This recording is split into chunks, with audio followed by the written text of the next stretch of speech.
that at this crucial hour for Israel and the world, the only one that came to Israel is the evangelist people. Over 4,000 missiles were fired at the Galilee. we did not want to relive history. Destroy the very existence of the Jewish state. Iran strives to achieve nuclear capability.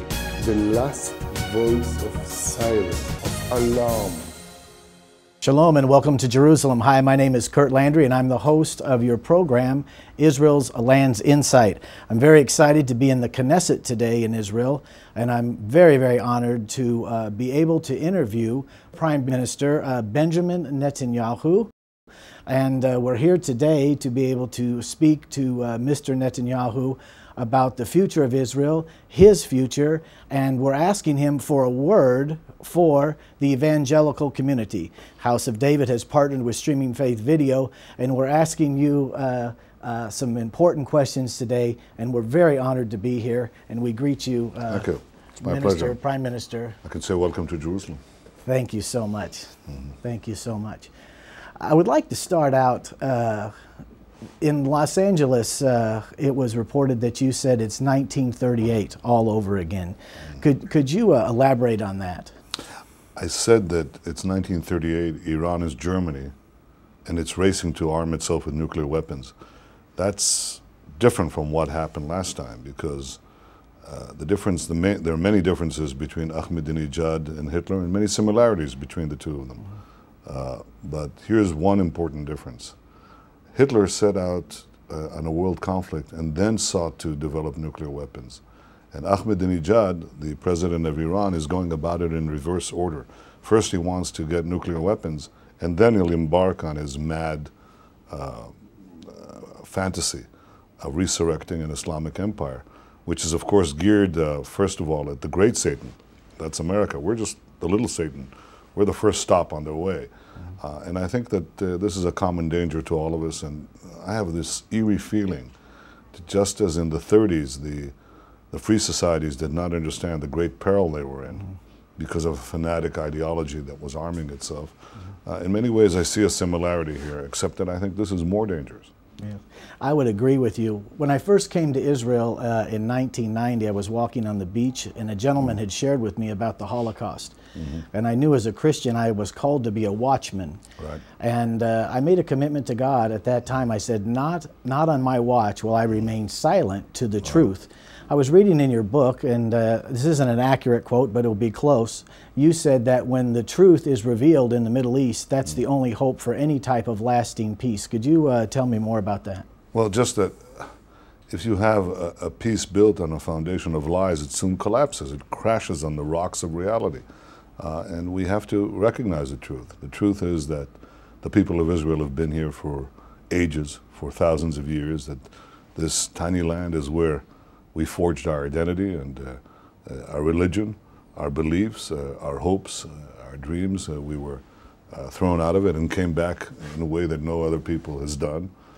In a great redemption, we built our country, and we seek peace with our neighbors. The reason we don't have peace is because our neighbors don't want Israel. Some of them don't want Israel at all, in any size, in any configuration, with any compromise. They refuse actually to compromise with our existence. Some of them we've made our peace with Jordan, with Egypt. And what's preventing making peace with the rest is the radical attempt, which was first Arab nationalist and now radical Islamic, to wipe Israel off the map. Usually, in the case of the radical Muslims, not merely to wipe Israel off the map, to wipe everybody off the map who doesn't agree with them. This is the source of the conflict. And this is what we must address, and this is what we must defeat. We must defeat these people who want to wipe away entire societies, who openly declare that they intend to create a genocide here. While they deny the previous Holocaust, they prepare the new Holocaust. So I think these are the enemies of peace. These are the enemies of Israel, the enemies of moderate Arabs, the enemies of the United States, the enemies of civilization. They have to be fought if we're to have any chance for peace. Yeah, recently in the Jerusalem Post you said that weakness creates pressure. And You know, there's a tremendous weakness of information in the evangelical community about what's really going on in Israel. And there's also a weakness in Israel communicating that. Could we address that issue? I think today you have to talk to tens, hundreds of millions of people because your enemies do so. And at the end of the day, you can't, in the modern period with mass communications, you can't defend a military victory without defending it with a political victory. You cannot have a political victory unless you defend that victory in public opinion. And you can't win in public opinion unless you persuade that public that your cause is just and the cause of your enemies is unjust. So Israel has been very, very good at defeating its enemies on the battlefields. We've had some mishaps in the recent Lebanon war, but the army is strong, the people are strong, and the right leadership will defeat our enemies next time. But defeating them on the battlefield is not enough. Defeating these Hezbollah terrorists, people who want to annihilate Israel, and not only us. It's not enough to defeat them on the battlefield once or twice, because they'll start reversing with political pressures all our gains. That's what they're trying to drive us into the pre-67 border by saying that we're occupying a strange land, that we're oppressing people. They're creating a lot of fake realities which are not true. And we have to fight this politically, and the way to fight it politically is to fight the battle for public opinion. And the way to fight the battle for public opinion is just to present the truth, the facts, to puncture the lies and the vilifications that are leveled at Israel and the Jewish people. We seek peace with our neighbors, but some of our neighbors seek to annihilate us. We try to defend ourselves as best as we can. We don't target civilians. We try to avoid civilians, but the terrorists who blow up our buses and our children, who blow up planes in the middle of the sky or blow up the towers of Manhattan, they deliberately seek civilians. Sometimes they may hurt soldiers inadvertently.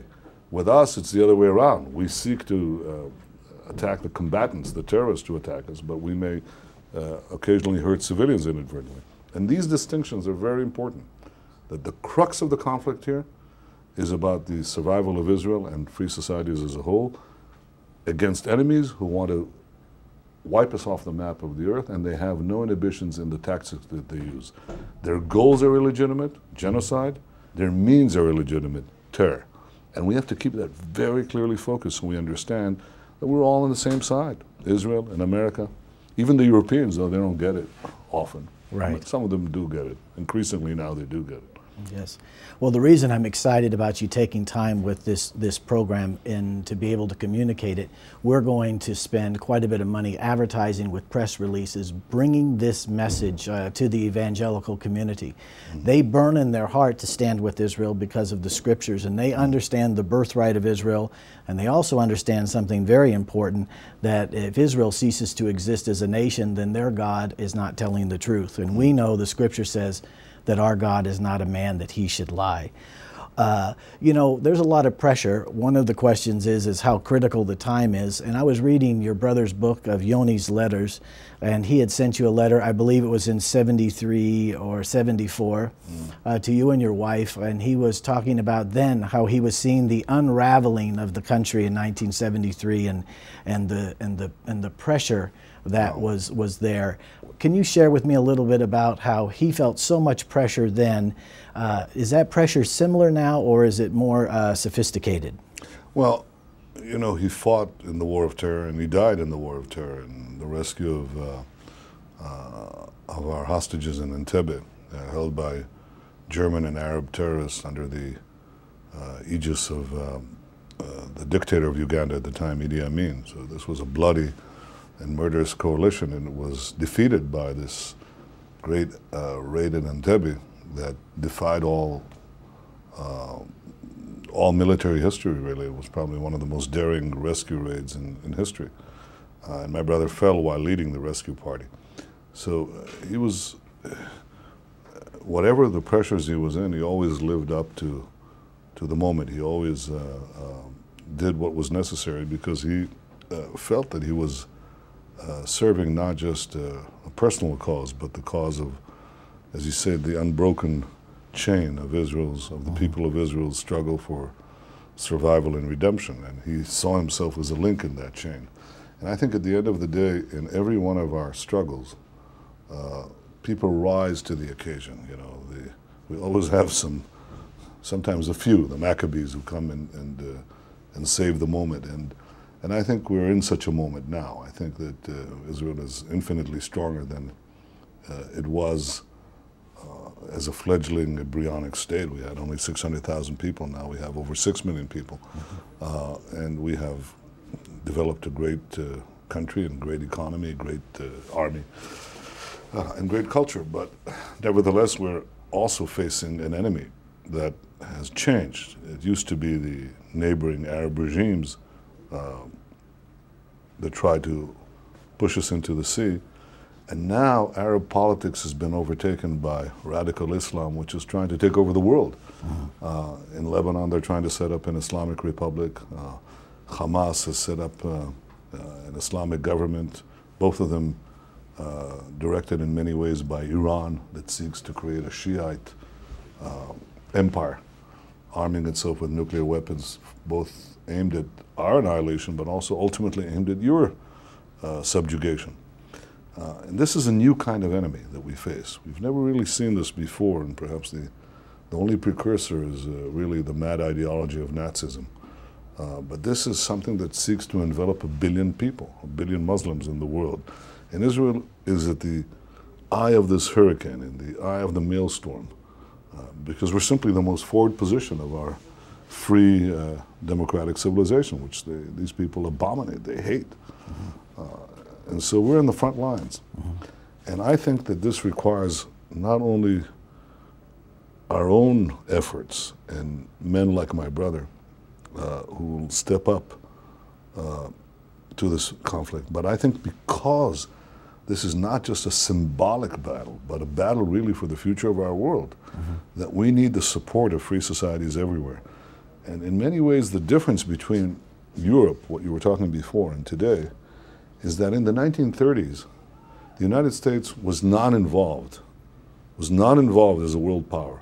So when this mad ideology came forward, seeking first to annihilate the Jews, same story. First we got the Jews, but then we continue with everyone else. No one was there. You know, France, Britain under a very weak leadership before Churchill, they weren't there. And so the mad dictator and the mad ideology spread like wildfire and conquered all of Europe. Now, there's a difference. A, we have a state of Israel. We didn't have that in the 1930s, so the Jews can defend themselves. And B, we have the United States as the leading actor in the world. And in the United States, I think that the evangelical community has a very important role because it understands intrinsically that the values of freedom that we believe in, a very long common tradition that we share that is being challenged by these fanatics, that it's really under great peril. And therefore, I think that the most important thing that we can see today is the joining together of all the potential victims of radical Islam to defeat this force, not to let it, above all, not to let it arm itself with nuclear weapons. If I had to put my finger and say, what's the most important thing today that we must do, we in Israel must do, and you in America must do, and lovers of Zion, and lovers of freedom, and lovers of peace must do today, it's to make sure that these crazy people do not get their hands on atomic bombs. Because if they do, then the challenge that faces us will be infinitely greater and more dangerous than anything that we've encountered before. And this is something that I expect not only Israelis to be concerned with, but clear-thinking Americans and citizens of other countries. But I say America because America is the leading power. And America responds to the will of the people, to citizens, to their pressures, to their dreams, to their concerns. And that's why the people who are listening to us today, they have a say in our common future. They can shape the way that the American Congress, the American Senate, the White House, what it thinks, by what they think, what they communicate. And that's why I take the time to talk about it today, because it is 1938. It is. And I agree. It is something that is coming our way, but The difference is that we know. We already know because 1938 already happened. We're not going to let it happen a second time. Yeah, I agree. One of my concerns personally as a leader in the evangelical community is there are the Christian Zionists, and then there are just Christians that are not necessarily pro or con, but they're kind of riding the fence. And my concern is that if we have to, America and Israel deal with Iran in a military way to remove this threat, there needs to be some information being told, like what we're doing today, so that that they don't turn on Israel. And you know, you see the challenges we're facing with the Iraq War in the United States. Could you address that issue?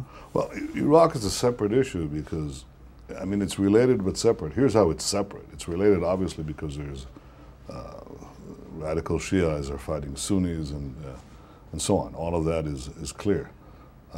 Here's how it's separate. No matter what the U.S. decides in Iraq, to augment the force now in order to withdraw later, to have an agreed-upon schedule of withdrawal, to have a non-agreed-upon schedule, it's not important. Why is it not important?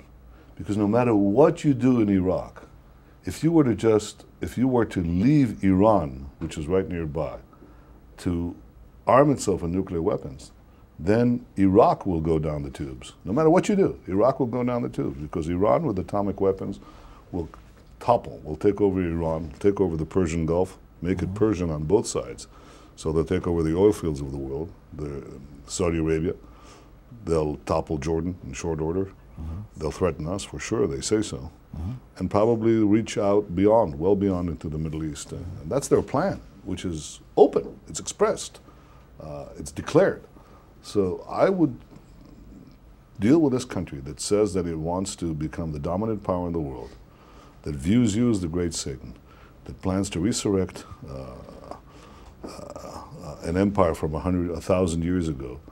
I would treat them seriously. I mean, people with these mad fantasies smashed into the World Trade Center. They weren't just talking.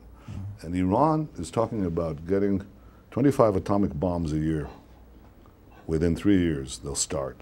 And within a decade, they plan to have 250 bombs. They're developing long-range missiles. They already have missiles that reach Israel long ago. They're developing long-range missiles to reach every European city and ultimately the east coast of the United States. Now, you can sit back and you say, okay, so what's important about that? Russia has nuclear weapons. The Soviet Union before it has nuclear weapons. China has nuclear weapons. Right, this is different. This is very different. So you can say what you want about the Soviets, but they always put their survival before their ideology. That's true of any other power that has nuclear weapons today. It is not true of the mad radical Muslims, because we've seen it in Manhattan, we've seen it in the Pentagon, we've seen it in Madrid, we've seen it in many, many places. These people are willing to commit suicide, sometimes collective suicide. They put their ideology over their lives. Now, you could have potentially a suicidal regime in Tehran with atomic weapons thinking that you are the great Satan. You want that? Right, no. I don't. No. If you don't want it, you have to do everything in your power to persuade the American government to live up to President Bush's express policy of not allowing Iran to acquire nuclear weapons. I think this is an issue that will define the future of our world. Yes, and I would agree. Well, we are praying for you. We are standing with you. We believe that you're God's man of the hour. Well, you're very kind. Taking this time to see your heart and the wisdom that God has given you. We are so thankful to have you here. And I believe, like Yoni, you will rise up, and I think the best is yet to come in your life. And I think you're a great treasure, not just to Israel, but a great treasure to the world. And I want to besiege the evangelicals who are watching this to pray for Prime Minister Benjamin Netanyahu. Pray for him. Pray for the wisdom and the strength. Pray for favor with God and man, which you have.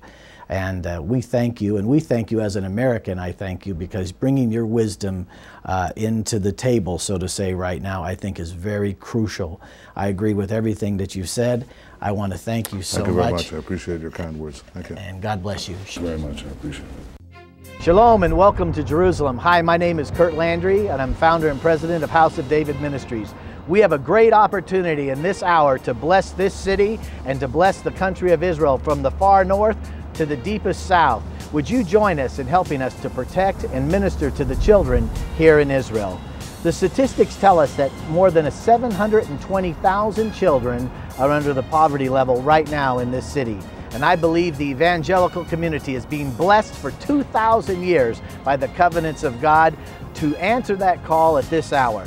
Would you join us as we take you on a wonderful tour of an opportunity to bless Israel and to bless its children? And may God bless you as you give. And remember, pray for the peace of Jerusalem and all of Israel. And may God bless you out of Zion. Shalom.